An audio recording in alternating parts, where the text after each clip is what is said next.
তো আগের একটা ভিডিওতে বলেছিলাম যে ন্যাশনাল লিগ্যাল সার্ভিসেস অথরিটির তরফ থেকে জাগৃতি নামক একটি স্কিম চালু করা হয়েছে, যেটা অল ওভার সোসাইটির জন্য লিগ্যাল অ্যাওয়ারনেস রিলেটেড।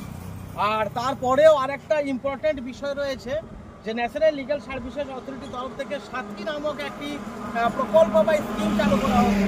আমরা আজকেও যেটা এসেছি অ্যাওয়ারনেস করতে চেতনা সাথী নিয়ে। তো এই চেতনা সাথীর আজকে সাথী শব্দটা আমরা ব্যবহার করছি। এখানে কি হয়েছে যে এটাকে বলা হচ্ছে national legal services authority identity and dignity, Aadhaar registration and legal empowerment of destitute children. অর্থাৎ যে সমস্ত শিশুদের হয়তো মা নেই, বাবা নেই, তারা হয়তো কোনোভাবে মারা গেছে, এরকম অনেক শিশু থাকে যাদের হয়তো আধার কার্ডটি হয়নি। এখন এই আধার কার্ড না থাকার জন্য অনেক শিশু কিন্তু এই যে আমরা লাভপুরে আছি, এই জায়গাটা আমি দেখাই, ব্যাকগ্রাউন্ডটা খুব সুন্দর একটা জায়গা, পাশেই রেল ব্রিজ এবং ব্যাকগ্রাউন্ড বা ল্যান্ডস্কেপ খুব সুন্দর পিছনের ব্যাকগ্রাউন্ডটা। তো যেটা হচ্ছে যে সাথী একটা প্রকল্প বা স্কিম ন্যাশনাল লিগ্যাল সার্ভিসেস অথরিটির তরফ থেকে, যেখানে শিশুদের আধার কার্ড তৈরি করে দেওয়া হবে এবং ফ্রি অফ কস্টে। এখন আধার কার্ড প্রত্যেক শিশু বা প্রত্যেক মানুষের অন্যতম একটা এসেন্সিয়াল একটা আইডেন্টিটি, যে আধার কার্ড না থাকলে স্কুলে ভর্তি হওয়া থেকে শুরু করে ব্যাংকের পাসবুক চালু করা, অর্থাৎ ইচ অ্যান্ড এভরি প্রত্যেকটি কাজের জন্য কিন্তু আধার কার্ড প্রয়োজন হচ্ছে।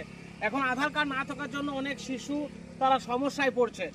আর বিশেষ করে হয়তো ব্যাংক, পোস্ট অফিস এই ধরনের করা হয়, তবে সব সময় সব পরিষেবা পাওয়া যায় না। এখন NALSA national legal services authority অর্থাৎ সুপ্রিম কোর্টের তরফ থেকে একটি উদ্যোগ নেওয়া হয়েছে, এটা নাম দেওয়া হয়েছে সাথী প্রকল্প, যেখানে আধার কার্ড তৈরি করা হবে এবং এটা সারা দেশ জুড়ে এই প্রকল্পটির কাজ চলছে, স্কিমের প্রচার চলছে।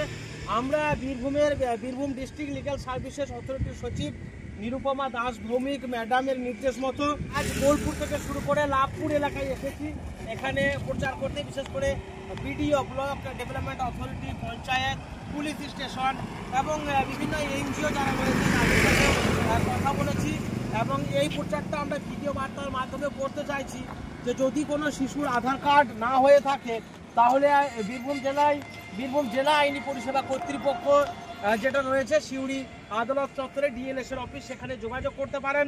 আর সমস্যা হলে আমাদেরও কমেন্ট বক্সে কমেন্ট করে জানাতে পারেন, আমরা যথাসাধ্য সাহায্য সহযোগিতা করব। আজকে রয়েছি লাভপুর এলাকায়, পিছনের প্রাকৃতিক দৃশ্য সত্যিই অকল্পনীয়। এই মুক্তাবর, এটা নদীর নাম কি? নদীটার নাম হচ্ছে কুপাই নদী।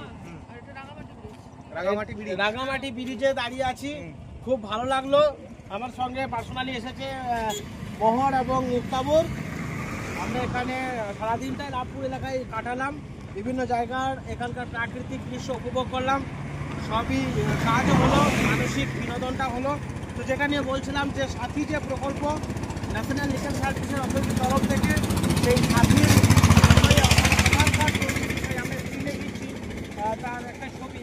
তো সেই আধার কার্ড নিয়ে যদি কারো সমস্যা থাকে বিশেষ করে শিশুদের, তাহলে যোগাযোগ করলে এবং আধার কার্ড এটা জেলা জুড়ে হবে এবং সম্পূর্ণ বিনা খরচে একটা সরকারি উদ্যোগ নিয়ে। আপাতত এইটুকুই জনস্বার্থে ভিডিওটি শেয়ার করবেন।